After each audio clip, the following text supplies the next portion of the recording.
The cardiovascular system might feel recovered 24 hours after a sprint session.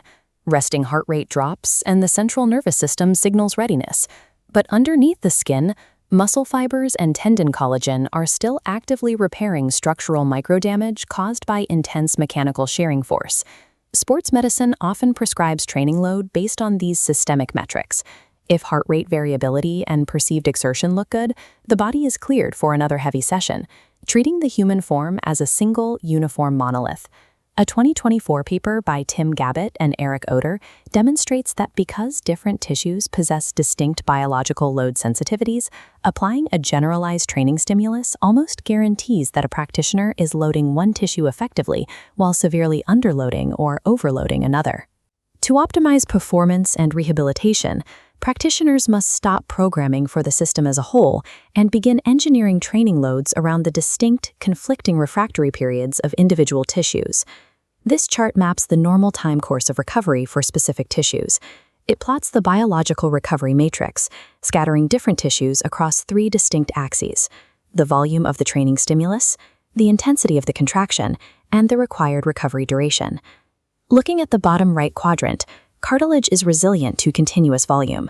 It physically deforms under the mechanical load of walking or running, but its matrix rehydrates and recovers its baseline volume in under 30 minutes. Bone operates on a different clock.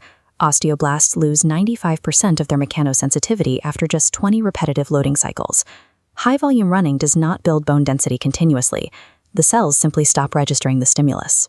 Generating osteogenesis requires adjusting the variables, applying a small dose of high-magnitude stress, typically 60 cycles or fewer, and then enforcing a 4 to 8 hour refractory period to restore cellular sensitivity before loading the bone again. Tendons require longer repair windows. When hyperhydrated tendons undergo high-stretch shortened cycle activities like repetitive jumping, they require a full 48-hour refractory period to synthesize new protein and prevent a net loss of collagen. Muscle tissue presents the widest variance based on contraction type. High-force isometric contractions can recover in under 24 hours, but the rapid eccentric contractions required for maximal sprinting induce structural damage and nervous system fatigue that demand 72 hours or more to resolve. These conflicting biological clocks demonstrate that standard 48-hour generalized recovery protocols ignore localized architectural damage, which increases the risk of tissue rupture. This creates a structural programming problem. How do practitioners build a training schedule when sprinting requires a 72-hour lockout, but bone density demands impact loading every 8 hours? The Polarized training microcycle provides the architectural framework needed to manage these competing tissue timelines by strictly segregating high-stress and low-stress loads across the week. The first rule of this model is consolidation. Intense anaerobic work and rapid eccentric activities are clustered into 2 distinct high-stress days. This density triggers a 72-hour lockout block, preventing any further maximum velocity work while muscle and tendon repair. The second rule populates those empty recovery windows with low-stress, extensive aerobic activity. Because aerobic exercise induces minimal central nervous system fatigue and low mechanical shear, it fits inside the repair thresholds of the high-stress tissues. This polarized scheduling model aligns the biological clocks. It protects localized tissue repair windows from mechanical overload while advancing systemic aerobic and metabolic capacities in the background. When an athlete gets injured, the instinct is to rest entirely. However, healthy inactive muscle tissue atrophies at roughly 0.5% per day, meaning generalized systemic unloading during rehabilitation introduces new risks. Systemic loading prompts the secretion of circulating healing factors, like IGF-1 to inhibit protein degradation and BDNF to promote neuroplasticity. Because these factors move through the vascular network to support tissue healing, maintaining global metabolic capacity is a biological necessity for localized repair. To maintain this systemic load without stressing a specific injury, practitioners train around the vulnerability. For a tibial bone stress injury, impact loading is suspended.